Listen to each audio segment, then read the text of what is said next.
So today, first time ever having a guest on. I've got my husband Peregrinus NG, who is an audio mod over on Newgrounds, and he knows a lot more about audio copyright than I do. So I thought it would be nice to have him on so that he can tell you a little bit more about the things that I don't know so much about. So yes. Woo! So yes, this is my husband. He is also an occasional streamer, but not quite to the level that I am. Yeah, not so much. Not so much, no. But I guess it's good to place to start would be just with, well, tell us a little bit about yourself and what you do so that we understand why you are here explaining it for us. Sure. So I'm Peregrinus. I work at newgrounds.com as an audio moderator, and my job there is to find and remove rule-breaking audio, kind of like a Twitch mod might, just to try and keep the website itself from getting hit with anything called a DMCA, which is a Digital Millennium Copyright Act legal action. And then it also helps keep the individual users from getting a copyright strike through, or even worse, legal action through some of the major music labels. Okay, well, you mentioned DMCA. Do you want to describe what that is in particular? Because that's the thing that matters the most for us here on Twitch. Yep. DMCA is the newer American law, which kind of helps keep them up with all the changing technology.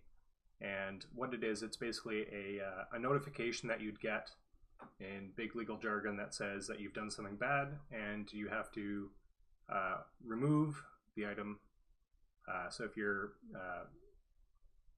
got a video or a stream that has the music in the background, you also lose the monetization, and that monetization will automatically go to the company that owns the record label.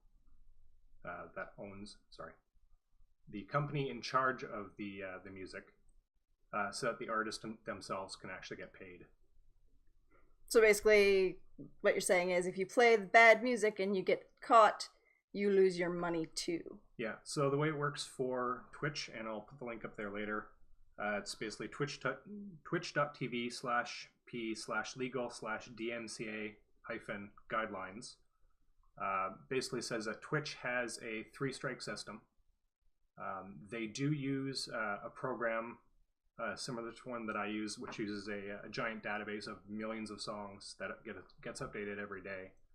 And what they'll do is they'll kind of click through and they'll check streams to try and find any music that is under a copyright, at which point you would actually get muted. So I read about this a little bit on Monstrosities, and while I was writing it up, I looked into one of the music channels, and there was a channel that was actually just streaming music. It happened to be, I think, Daft Punk at the time, and the stream was completely muted, and that was basically the end of their thing, and they probably lost all their monetization as well. So if on the first strike, I believe it's basically you get kind of a slap on the wrist, you get muted. Your second strike is where you're actually looking at potential suspensions, and the third strike, they can actually delete your account, which is not really a level that you actually want to get to. So avoid it. One of the things that comes up a lot with stuff like this is the idea of fair use, which in the US law is 17 US Code Section 107. It talks about fair use, and the way people misinterpret that is that they believe that they can use it for anything they want, and then they're protected from legal action. What fair use actually means is that say you are doing a documentary on the history of animation or music or something like that, and you're talking about the evolution of something over time. You are allowed to use limited amounts of media to help describe and show that evolution over time. But it also means that you actually have to prove that in court. So it doesn't mean that by throwing out the term, oh, it's fair use, that they're not going to come after you. What it means is that you will show up to the court, and then you have to prove to the court and prove to the other side that what you were doing was educational and not for profit, which means that you can't use that at all on Twitch because everything here is monetized via bits and subs and all that other stuff. So the easiest way of getting around that is just to not put yourself in that position. So this is definitely a spot where us Twitch streamers, we need to keep this in mind. They may not mute your stream, but if you get muted after the fact in your VOD, that could potentially be used as a strike if they come back and find it later, which they can, and they do. And a lot of people also too don't understand what monetization actually means, and they assume that if they're not partner, then they're not actually making a profit off it, so it's fine. When in reality, if you make any money from anything you do in that environment, that counts as monetization. So even just bits or subs, it still is. So you have to remember that when you're making your choices. Good morning, Flamin' Joe. It's good to see you. Sorry, I'm a little bit slow because I want to let him do what he's doing. So yeah, like if you've noticed that your VODs have been muted in the past, you really want to take note of that because that's something that could potentially get you into hot water later. And yeah, this whole, it's not monetized, I'm not a partner. Just because you don't get ad revenue doesn't mean you're not monetized.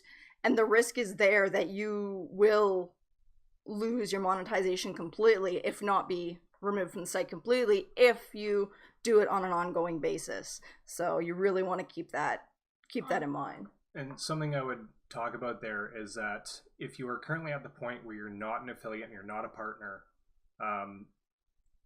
and granted I'm not a Twitch mod, so I can't say 100%, but this is how I would operate as a moderator on Newgrounds. They will look at your history when you're doing an application, especially for partner, because it's very much controlled by people. They'll look at your history, and if you have a very large track of having your videos muted automatically because of copyright audio, they're less likely, in my opinion, to approve your partnership, because then you become a risk, because they are also trying to protect their business, and they're not going to go out of their way to try and push someone to partner if that person is then a legal liability. So there are a couple of resources which are Twitch approved. Some of the things have been tossed out a couple times.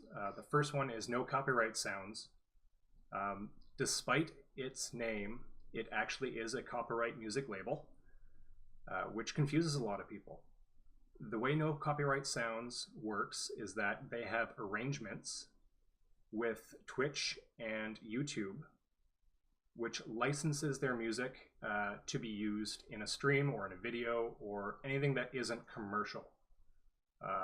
I'm saying commercial in this term as a commercial literally being like a business commercial.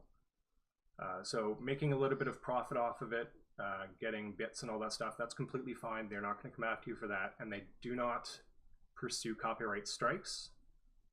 It is possible that using this program or using this provider, that it will automatically, I'll get to that one sec, Eevee Lover. Sorry, I lost my train of thought. Train of thought gone. Derailed. They'll look at it, they'll see your copyright strike, but they won't move forward with actually doing things. So they'll recognize it, and then they will actually support you if you choose to fight it. How long that takes, I have no idea. I've never gone through the process. Eevee Lover 67, you mentioned an ad. So differentiating between commercial use of, say, Tina getting monetization through bits and subs and other things versus a full corporation trying to run, say, like a car ad using No Copyright Sounds music. That company would have to make a specific agreement to make sure that the artist itself gets paid. The second thing is Monstercat. Actually, before I do that, No Copyright Sounds does have an approved Twitch streaming library. It's completely available. It's on Spotify, actually. It's really easy to find. Sorry, Spotify. It's Spotify/NCS, I believe. Yeah, spoti.fi/NCS. Everything on there is completely eligible to use in streams, in the backgrounds, in monetized video, all that stuff. And if you are streaming that, you have to make sure that you show that you where that music is coming from. So you're giving credit to those artists. So as Twitch streamers, you guys are artists and content creators, and you like to get paid, and you don't like getting ripped off. Same thing with musicians. They put a lot of money into these things. I've bought a couple of the programs, and it's hundreds of dollars in these programs, and it doesn't really seem like much because it's all like digital bleeps and bloops on a screen, but there's a big investment of time and money into that. So the second resource is Monstercat, which is a Canadian music label. Absolutely love Monstercat. They're great. They don't like pursuing legal action at all. They're 100% behind getting artists out there and having an evolution in music, allowing people to remix things. So what Monstercat has is something called Monstercat Gold. It's a $5 a month program which allows you to access their entire library. You can get the music through Monstercat 2 days earlier than on any other platform. There's a guy in my stream. Guy in your stream. I've taken over the stream. Hi, Kane. How's it going? Yes, we have a guest today. So Kane's just joining us. I am Peregrinus. I work at Newgrounds.com as a audio moderator. And for anyone else who's joined us, that's just kind of staying quiet in the background. And we're talking about music copyright to try and protect you guys from... Hey, thanks, Kane. Thank you so much for the biddies. I have my sound turned off, though. so that in case he's talking, you don't lose out on it. Yeah, so Monstercat Gold, $5 a month, the money goes to the artists that you're using. So very low cost. You do not get any copyright strikes. You can monetize the crap out of everything. You can make thousands of dollars a month on your videos, and it'll cost you $5. Great resource, and they have a Spotify playlist with Twitch as well. Third one, Pretzel.rocks. Less known, very similar to Monstercat. They've worked out arrangements with the artists to make sure that the artists get paid. Same cost, $5 a month, American. Same licensing agreement, all that other stuff. And you can monetize to your heart's content. And then because I work there, I have to plug this, newgrounds.com. No fee. You can pay to be a supporter, which just makes it, ad-free and all that other stuff. All the music on newgrounds.com is under the Creative Commons. So while there are a number of artists that prefer that you, Kane, I'll get back to you. There are a number of artists that prefer that you contact them, and that's mainly for things like movies, games, animation, stuff like that. Just that they can work out their own internal revenue sharing. You got another cheer. Thank you everything so on much, Newgrounds is Shelly under Cakes. Creative Commons, which means that you can share and share alike as long as you are not claiming credit for their work. One caution with that is that part of my job on Newgrounds.com is that keeping music which is not supposed to be there. Some people treat it like YouTube, like a dumping grounds. So we have two sections. We have what we call scouted or approved audio, and then unscouted audio. The unscouted section I would avoid for streaming because there are people who upload things like Skrillex or PewDiePie's raps, stuff like that, that we have to go and then take down. But everything else, there are a few NCS artists on Newgrounds or that started on Newgrounds. The Fat Rat, F777, The Living Tombstone, a lot of the other very large common ones. So the first one that I was talking about, Kane, was No Copyright Sounds, NCS, and how they allow everyone to use music in their streams. But with all of these different options, they just appreciate that you then link back to where you got the music from so that the artist can actually get proper credit. So yeah, that's about the sum of what I have. If you have any specific questions, I'm perfectly willing to answer them as best as I can. Again, tempering the fact that I'm not a moderator on Twitch, so I can give you some advice on how I would do things on Newgrounds, not necessarily related to Twitch. So take that for what it's worth. A lot of it transfers though. If you're on a public platform, if you're on social media, on YouTube, on Twitch, on Newgrounds, it all pretty much sums up to the same set of rules and guidelines that you should follow. If you guys want links to any of the playlists you've heard me use during my creative streams, or the website where I got my intro song, which I have not yet purchased a license to, but I'm going to. It's like maybe $5, and then that'll free that song up for me to do whatever within their guidelines, which basically means, yeah, like I can't make a commercial for a huge company, but I can throw it on my YouTube videos and I'll be fine with it. As you mentioned, with some of these things, if it says it's free, but you get a copyright strike anyway, there is a way to go back and, I guess, dispute it with Twitch. Some of the sites that you can use this music, or some of the companies that you can use this music from, will have a process for doing that. Some of them don't. But if that happens to you and you need help, he can probably give you advice. He may not necessarily deal with like the DMCA's directly, because that's more of an ownership thing on Newgrounds front, but he may know who you need to talk to, because he does have contacts in various places who know things. Hey Savona, it's going really well. It's good to see you. We're just chatting audio copyright and music on Twitch.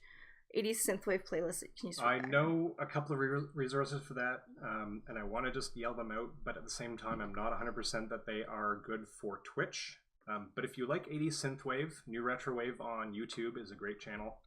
I have to look into their licensing. I will get back to you. I know where you are on the server, so I can actually send you a message.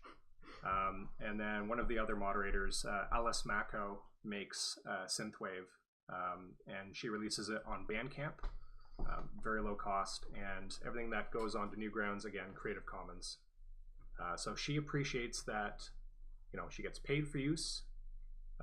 If you buy the track and then use it, then it's basically good.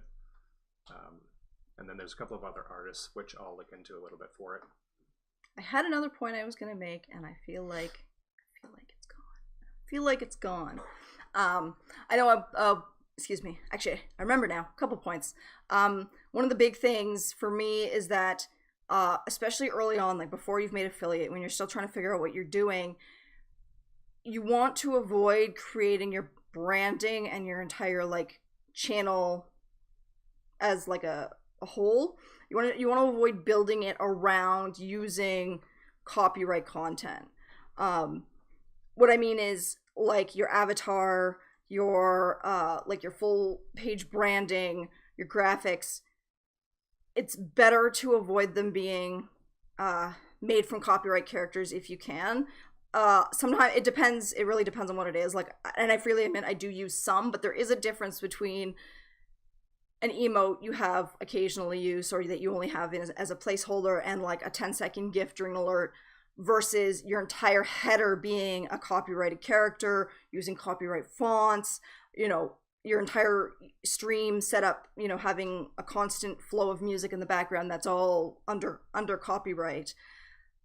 You want to try and avoid that if you can, just because the further along you get into streaming and the bigger you get, the more risk there is that you will be dinged, because more people will see you.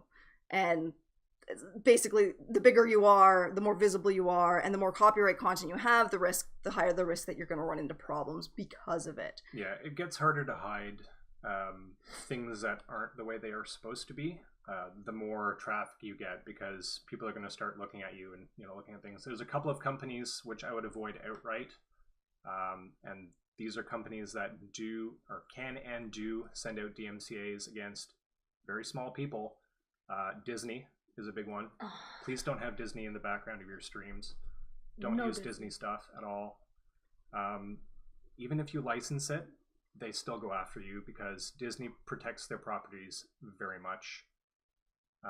The other one is Nintendo. They're getting better. They've started to open their content they're working on it, but it's a very slow change for them. So Nintendo, Disney, Sega actually is a really good company. Sega grows its brand by people who use, say, like sprites from their games and music and stuff like that. So long as you're not making the claim that these things are yours. There's a couple of other companies that are very similar vein. Avoid any of the... Basically, if the music plays on the radio when you're driving to work or anything like that, don't play it. Because it's basically 4 or 5 major record labels which have a very big legal department that sit around and they have nothing better to do than to find these things, and I guess they hate the little guy. It's what they do. I don't know. There's one thing with Spotify. Last time I used Spotify playlist, I'm not 100% sure, but I think it may have shifted me off my OK playlist onto some other shuffle of music. So if you're using Spotify, even if you know the list you're using is fine, you're going to want to keep an eye on it just in case it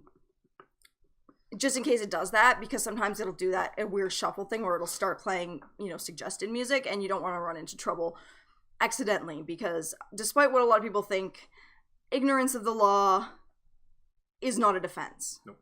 Just because you didn't know it wasn't okay doesn't mean you're suddenly in the clear. Yeah, when it comes to especially music getting picked up, the software that I use, I mentioned, has probably 4 to 5 million different reference points that it looks at. It's very similar to Shazam, but it's not Shazam. Not plugging Shazam. Basically, if it sounds similar to something, 85% of the time it's right, 10% of the time it's wrong, and 5% of the time it can't figure it out itself. And there always has to be an element of human control in that for what I do. But on Twitch, I'm not sure, because they might get something which sounds similar to or uses elements from, which might automatically just mute the video, and that'll be it without any kind of human review. I'm not sure how Twitch does it, because everything on Newgrounds, contrary to the fact that we actually have a moderator bot that sends out messages, everything on Newgrounds is done by people. So we all have that level of check and control, but also a little bit of human fallibility. Like, I've removed well over 3,000 things, and I've had 3 errors the entire time, which I think is actually a really great success rate. That's like fractions of 1%, but it's still 3 errors too many, in my opinion. So I still go through every single one and confirm that, my program is right, I'm right, I've covered all my bases, things are good. Yeah, so keeping on the Spotify playlists, trying to avoid, because there are people that will upload things to Spotify or SoundCloud or other sites that don't belong there, that don't have the right to put those up. Everyone wants to have cool dubstep streaming Skrillex in the background. They'll find you. Please don't. Yes. There are lots of other artists that do very similar things to varying degrees of individuality. But those artists are better covered under different groups. I think Dubstep Gutter may or may not have a similar arrangement as No Copyright Sounds. I can look into that. Maximum Dubs. Yeah, exactly. More wubs, more dubs. Whoop, whoop, whoop, whoop. Yeah. Okay, so this just popped into my head. Covers. Yeah. Covers. Talk about covers. Because that's a big one. Covers big and one that comes remixes. up. So there's, best way to describe this, there's actually 2 kinds of copyright. Everyone is very used to seeing the little C with a circle on it.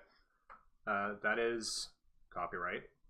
But there's a second type of copyright, which is the studio recording copyright, and it's a little P with a circle. It's more common in the UK because everyone in North America just likes having copyright symbol because it looks cool.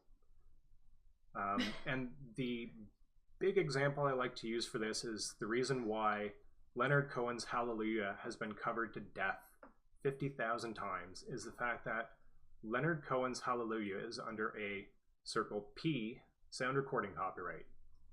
So what that means is that the lyrics and the tune and everything to do with the song are actually okay to use. The individual elements from that specific recording itself are not. So I could sit at my computer and I could remake the entire song, lyrics and all, tune and all, and it would actually be fine. But the majority of music is under a circle C, hard copyright, which means that you can't. So when you're doing a cover, it's important to actually talk to the artist. I know there's probably a few people who have a little bit of musical inclination around here. Talk to the artist. Most of the time, they're actually really okay with you covering because they like seeing. An artist likes to see what other people can do with their material. So copyrights and remixes fall into the same thing, but it's a very hazy area when it comes to what is legally okay. And the individual artists themselves may not go after you, but say, you wanted to do a cover, like a spoken word cover of Eminem. I think they did that on Futurama. It was, Probably. And it had William Shatner, doing the spoken word cover of Eminem's whatever track it was. Real Slim Shady or whatever. I don't remember what it's called, but yeah. In this case, Futurama went and got the rights from Eminem's parent label. It's fine. It's the same with Weird Al Yankovic. He actually gets permission from all of the artists individually. He doesn't just cover them. He gets permission. And, it's a lot of, kindergarten logic of you have to get permission first. He's actually done covers that he's then later retracted because the original artist decided that they didn't like it or that they didn't want him to do it. So he really is the perfect model of how you should handle doing covers, whether it's a straight cover where you're just re-singing the song or whether it's parody cover like he does where you rewrite it but you use the same like tone and style. Like you there are rules for a reason and you really do need to stick to them. Thank you so much for the Lurksaphone. I appreciate it. Yeah. So yeah, I know covers have been a big thing. A lot of people have been talking about that. Cover the music themselves, so it's fine. It's not always. There are still rules that govern it, and the big thing is you gotta remember if you are an affiliate or above, you are monetized, even if you don't think you are. Even if you have a stream where you don't get a single sub, where you don't get a single bit, it still counts as monetization because you are essentially an ongoing personality. So every time you do something that you could theoretically earn money, it counts as monetization. So unless you go to a different platform where you are not monetized whatsoever, you still fall under that. But again, just because you're not monetized does not mean that it's okay. That doesn't really change the rules. That's more of like an addition to the rules rather than an instead of. And yeah, like the music on Twitch is a big thing. I know a lot of people have they never really paid much mind to it. They didn't realize, but playing music on a stream is basically the same thing in the eyes of the law as playing it on a radio station. Like, if anyone more than yourself can listen to it, it counts as rebroadcasting. Yep. So unless you have the licensing for it to rebroadcast, like this even applies to places like hair salons, they're not supposed to play the radio because of the nature of what they do and how many people are in that space. That's like a secondary rebroadcasting. They're not even supposed to do it. They're supposed to pay for special licensing. But again, because it's a brick and mortar, most people don't realize that, nobody really cares, but they should, right? Just because this is where integrity comes into it. Integrity is doing the right thing because it's the right thing, not because somebody is watching you. So just because someone's not watching you doesn't suddenly mean it's okay to start breaking the rules. Yep. Have integrity. Be a good person. Now, again, music is a very specific thing, but a lot of the rules do transfer to other things. And like I said earlier, don't build your branding around copyrighted imagery. Using a 10-second GIF, using an emote that you'll change pretty regularly, they're not exactly the same thing. Again, I do it, so do as I say, not as I do. It's better to have fully unique branding with none of that, so that when you get bigger, you don't risk having the hammer of God land on you and suddenly have to completely rebrand because you turned your entire stream setup into the shrine to a particular video game character or something. Mostly I have integrity mostly because without it I would break apart into constituent parts without it. Yep. There you go. Yeah, pretty much. And yeah, I know I do use some. I am working on it. My intention is to, in the long term, be completely free from that kind of thing. And over time, I will. It does take time. So, don't kill yourself over it. But also, if you're paying for someone to do something, you're better off paying them to do something completely original than paying them for a copyright content and then having to redo it later. Copyrighted characters, this is relevant information. Yes, and I do realize that I do have a Pikachu emote. However, that one I drew completely myself. So that's even a completely different set of rules regarding that, and that a lot of times comes down to the company itself. So, like, copyright is such a huge, like, wide spider web of information that, like, it's almost impossible to know everything about everything. You just got to find what layers. And I know more about the art side because that's what I do. Bear Grynison is more about the music side because that's what he does. But yeah, I've seen people that literally all their overlays, like all of their info boxes, info panels are all like filled with like identifiably copyrighted characters, and it's just like, please don't do that. Please don't do that. Does that count as fan art and protected? Sort of. Technically, you're not really supposed to make money off of it. So that's not going to be a permanent placement within my branding. I am going to replace it with something. It's just when I opened up the new slot, I didn't have anything else to go in it, but I didn't want to miss out on that. So I took something I already have. But I'm working on ones that are either public domain or completely original so that I won't be stuck with that. Same with my gifts for my alerts. I am going to change them to ones that I've made myself or had someone make for me that are completely unique.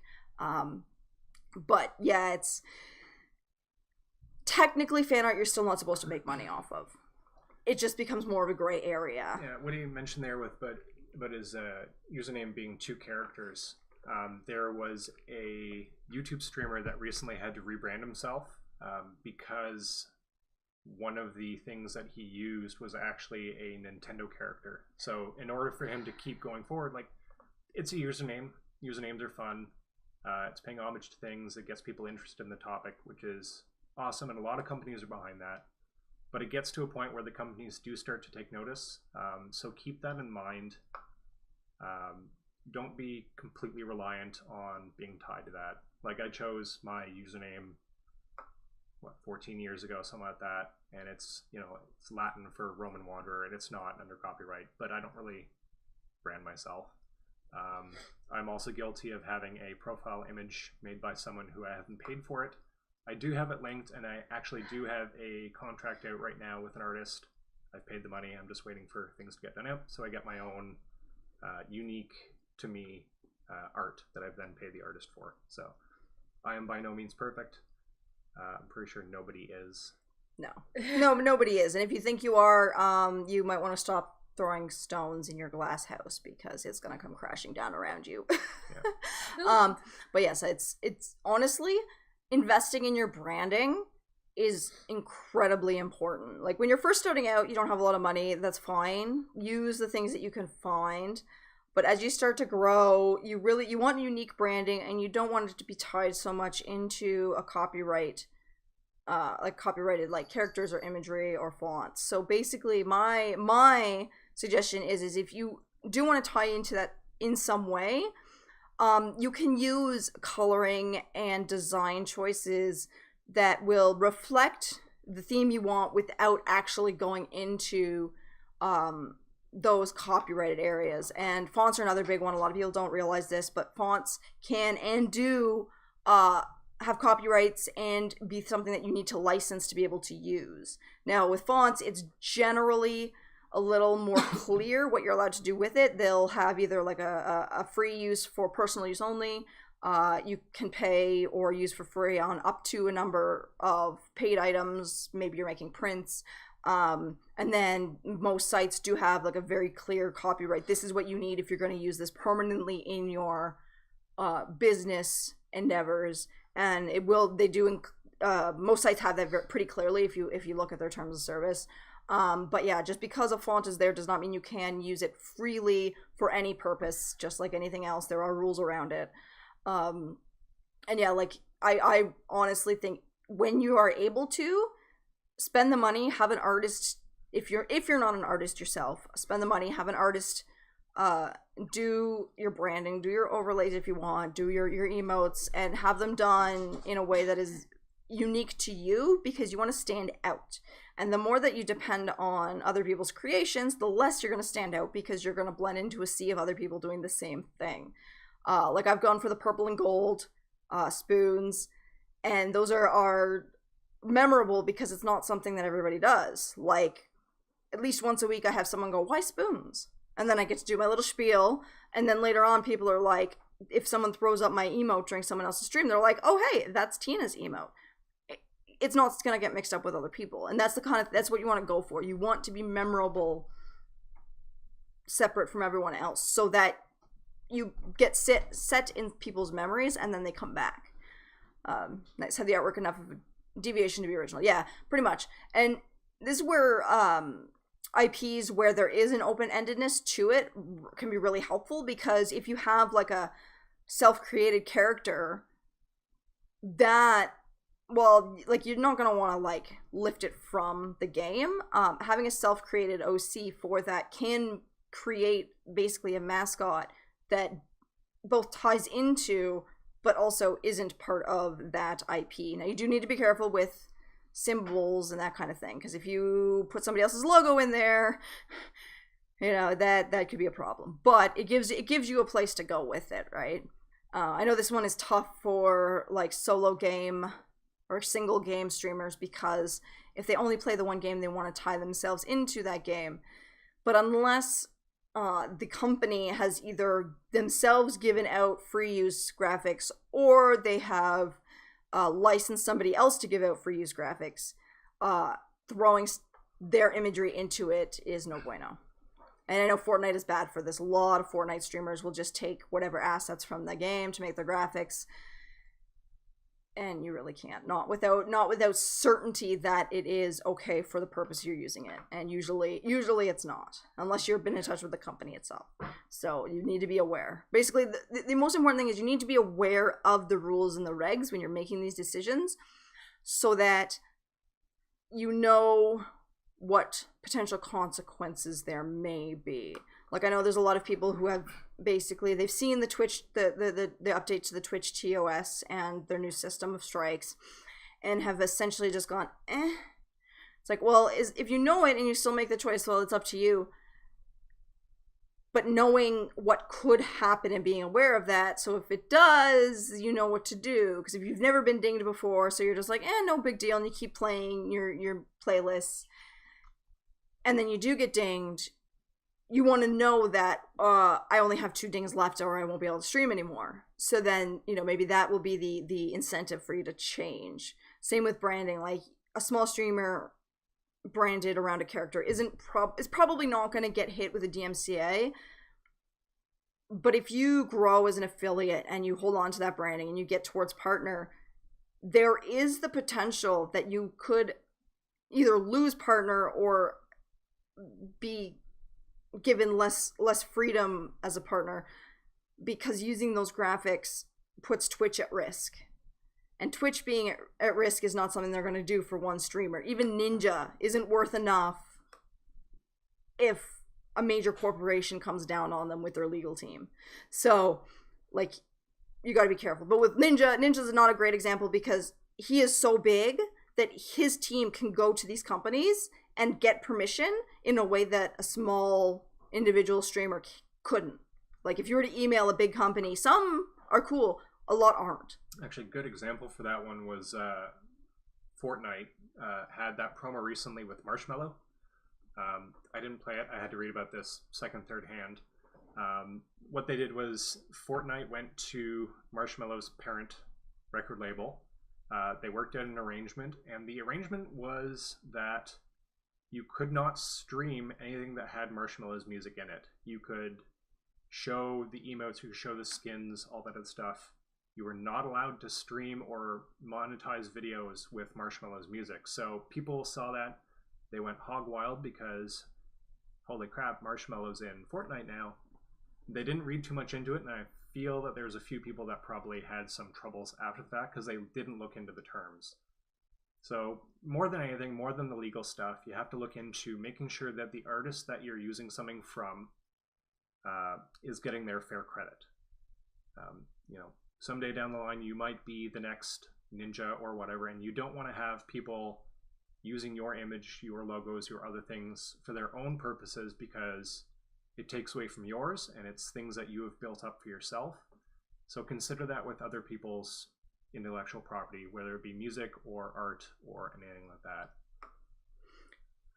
That's very, very true.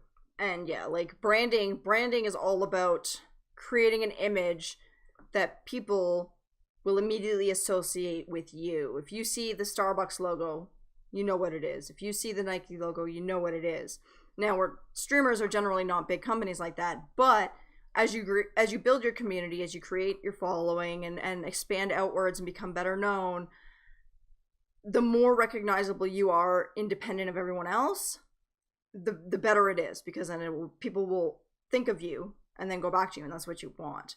And two, when you build your branding, if you're focused on a particular IP, a particular character or what have you, as you grow, you may find that content no longer works with your channel. Maybe, that game doesn't attract the viewers that you want, or maybe, you've only been playing this one game for however long and you want to change it up and do something else. Well, if you've branded completely around that, it's harder to change because you have to essentially do a full rebrand for that. Whereas if you can create your own unique branding, even if it's really simple, mine is pretty simple, it's independent of what you're doing on your channel. So you can do literally anything you want and you don't have to change it. And that's really big, because honestly, very few streamers will stick 100% with a single activity or a single game forever. Like, really, the only reason Ninja does it is because he gets paid so freaking much to do it. I bet you if he was just one of us, he would have stopped ages ago. Spoons! Tiny silver spoon. Tiny silver spoon. So yeah, if you have any more questions about especially music copyright, because again, we're not the greatest at the other things, but I do work in the music copyright enforcement, sort of. I'm not paid to do it. I actually do it as a volunteer thing. So a lot of this stuff I had to learn on my own, and it's a little weird because I'm Canadian and I had to learn things from the American side, which means I have to kind of pause for a little bit when I'm talking about my own country's legal code, because I have to make sure I'm not confusing the two. It's two very different atmospheres when it comes to using music. But Twitch and Newgrounds and all these other companies are hosted in the United States, therefore it's United States law. That's what you have to use even if you're not American. That actually brings up an excellent point that I wanted to talk about, and I had forgotten. Article 13. A lot of people don't really understand Article 13. It's actually part of a much bigger umbrella set of laws that they're dealing with. I can't remember if it's actually been 100% voted in or not, but essentially it governs copyright material usage within the EU. Excuse me. A lot of people, I'm not going to get into nitty gritty of it because it was a while since I read the actual thing, but as it applies to us, a lot of people are like, oh, it's in Europe, it doesn't matter. Article 13 will apply to literally every international website, because if a website wants their content to be viewed in the EU, they will need to adhere to that law. So even though, oh, I'm American, I'm Canadian, it doesn't matter. It does matter because Twitch is international, and if Twitch as a site as a whole does not abide to Article 13, they will get banned. They will be removed, and you will not be able to view the website within the EU. That's a big deal. There is a grace period for the websites to go through this. Newgrounds is currently going through their process. Newgrounds, despite being this massive website that's been around for over 20 years, has 3 permanent staff, so it takes a little while for things to get going. They've recently made it so that people could remove and modify their own reviews, because part of Article 13 is having control over your own data. So they're working on instituting things which weren't there beforehand, like removing, deleting, editing, all that stuff, so that people have more control over their own data. Because this American company, which is in Philadelphia, or just outside of it, in the United States, has to conform to European law if they want to be seen. So this is something that all the other major companies, Twitch, Google, all those, everyone bigger than them, they're all doing the same thing because that's the law that they have to abide by in order to actually have their business continue. Because if Twitch doesn't conform themselves, then Twitch loses out on the millions of people that live in Europe. Because some people actually live in Europe for whatever reason. I don't know why. Unfortunately, with Brexit coming up, that's going to change things a little bit for some of my European friends, because I know many of you are within the UK. But in the end, it's still going to be the same thing. Like, you need to know what the rule is so that you can conform to the rules of law. Yes, fuck Brexit. Yes, fuck Brexit. At the same time, though, it is a bad set of laws and nobody really wants it, but at the same time, it does bring to the forefront issues that people really need to take more seriously, and that is copyright. So government are complete and total arse biscuits. That is not wrong. And Brexit is a bad idea. But total arse biscuit? Yeah, and with Brexit, if it continues as intended, it looks like it may lead to a domino effect, and that could have very wide-reaching effects. But I'm not talking about Brexit because politics make me angry. That's a whole other problem. That's a whole other can of worms that, yeah, rabble. But basically, yeah, just because you don't belong in a place does not mean you don't have to follow the rules of it when you are using a website that is international. And although the EU is a smaller segment of some markets than, say, the US, than, say, Europe, or not Europe, Asia, I'm talking about Europe, it is still a significant part of the market, especially on a platform like Twitch, which is dependent on 24/7 live content. If they lose multiple time zones worth of content, and I can say fairly certainly that they probably have a good sized group of partners within the EU that if they can't work there anymore, they're going to lose all of that money, and that's not good for them. So it is in Twitch's best interest to adhere to whatever the tenets of this set of laws ultimately ends up being.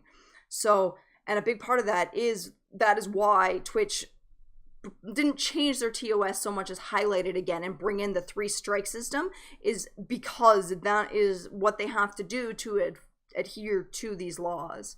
So one of those protected data areas in the world, a lot of companies want to keep with what T-Boss is saying, and that's why these companies, because every website is a company, differing degrees of limited liability and all that other protection. Europe is doing a good job of trying to get ahead a little bit of the way the current trends in technology is going, and the way that they've decided to do this is to give individual control over information to the individual user, which is, I think, a great idea. I don't like the idea of having all these big companies with things about me or whatever. So it's a good direction. It's growing pains for websites. It's growing pains for artists. We all kind of have to adapt a little bit in order to kind of get with the new times and the way things are going. So personally, I'm kind of for it. Not necessarily as written, though. There are some problematic issues for small artists, and that's where the major issues with it go. The idea, like what they want to do with it, is sound. The implementation is not so much. Yeah. So maybe it'll get better, maybe it won't, maybe they'll change it, maybe they won't do it. I'm fond of the spirit of the idea. Yeah. Like, we should have control over our information. Yeah. We should have control over our own information. And particularly, especially for small artists, that we should be able to maintain control of our own creations without necessitating a lot of outside intervention. So you said that the laws are designed to be evolving. They've been pretty good at revising stupid laws. Yeah, that's the thing. Is it's the initial layout of the set of laws was not great. Bad. Yeah. But the idea of them is sound, and they just need to keep working at it. And I am all for clear laws, not so much a lot of the muddied crap that gives a lot of power to corporations. Unlike the UK government, who want out of Europe so they can suspend the Bill of Human Rights. Yeah, nope, that's about 10 shades of fucked up. Yeah. At least I can say that they held an actual vote for the people. I mean, they instantly regretted it, but it happened. Yeah, in a lot of places, the US and Canada included, decisions like that are frequently made with little to no involvement of the people they are purportedly representing. Like, you can't make major changes like that without the people being involved in the decision making. Whether it's a good decision or a bad decision is an entirely different conversation, but you can't make unilateral decisions like that. That is not democracy, nor is it representation. Hey, Kitty Mars, thank you so much for stopping in. I feel like we're probably closing in on the end of this. So if you guys, last call, please. If there's anything to do, especially with music copyright, while we have me here. Otherwise, you could probably find me through Tina, or otherwise Peregrinus, Peregrinus. Hey, it's spelled right. Newgrounds.com. Yeah, you can. I've linked him a few times in the past few days on my Twitter, so you can find him there, although he's not super active. You can also, he is on my Discord server, so you can @ him there. Yeah, I'm also on Monstrosities, Peregrinus NG. Yeah, you can @ him there as well. That's a good place too if you're asking like an open-ended question, because then you might be able to assist other people. Like when just after he joined, he did a fairly long write-up of music copyright there, because that was when things were, it was still newer. The changes to the Twitch TOS were still newer, so, and it was something that people were really, really chatting about. So he wrote up a long write-up of the information so that people would understand it better. So this is basically just a live version of that. So if you missed the beginning where we went over all of the audio stuff, thank you so much for the biddies, Tia. Hi, so good to see you. But yes, so yeah, you can access through Twitch, through Discord. If you have specific questions, you can ask them on Discord. Or if you want links to playlists, to websites, if you run into trouble down the road and you need some advice, my Discord is the easiest place to get a hold of us. Right now, I have all notifications turned on, which gets fun when there's a bunch of us having a chat. But yeah. So I've got both my links there. If you do have any music copyright questions, specifically music copyright, I'm not really great at the other ones. Because there's a lot of laws and little legal shenanigans that go into it. By all means, send me a message. I have DMs open, much to my chagrin. Sometimes I get really nastygrams. So you can send me a message on Newgrounds. You can send me a message on Twitch. You can find me on Discord, all that stuff. If you have a question, I'm a big fan of answering things publicly so that everyone's on the same page of where things are going. If you want something to be a private questions, please let me know so that it won't, blast it all over the place. I was gonna say shared knowledge is good. Yes. We're also pretty adept at researching stuff. Our Google Foo is strong, so if you need help and you can't seem to find the answer, we might still be able to help, even if it's something we don't necessarily know ourselves. We can probably dig in and find you relevant links. I know that can be sometimes difficult filtering the good stuff from the bad. Yeah. So I'm fairly certain too that one of the other moderators on Newgrounds actually went to university and law school in the UK. So if there's something UK related to law, I'm not sure what her specialty is, but if there's something legal-ish there, I could probably ask, but not guarantee. Twitchers can download them. It depends on what program you're using. There's a couple that are really good. There's a couple that are not so great. So ones to avoid, Magix products, M-A-G-I-X.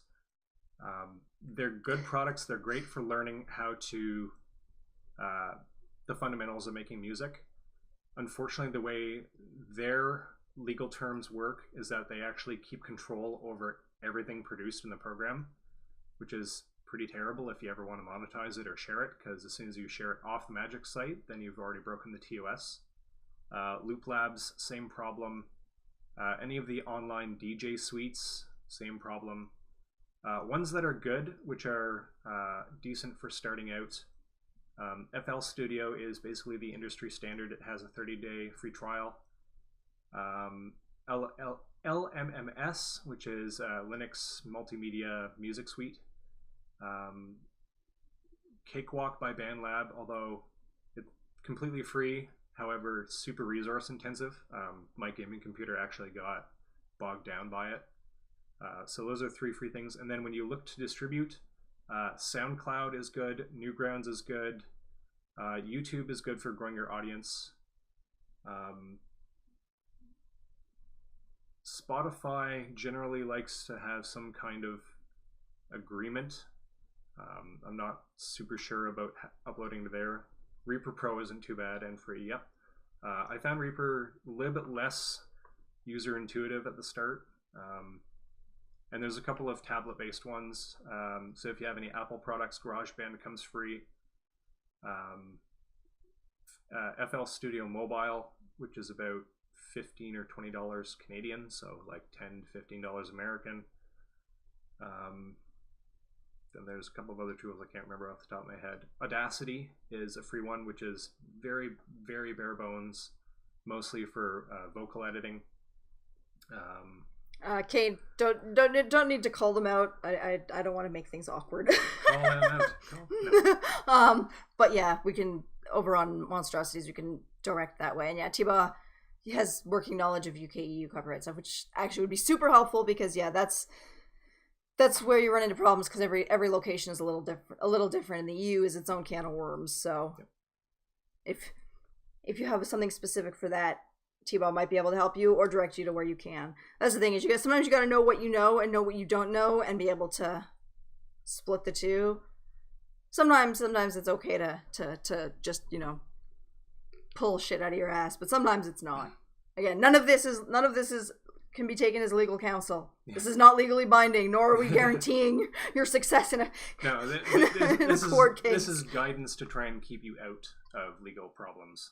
If you end up with a DMCA, I'm not the person to call because I wasn't the one that did it. I'm not a lawyer. The point is to get yourself to not get the DMCA in the first place by avoiding all of the problems that go with... Sorry, I'm completely out of frame here.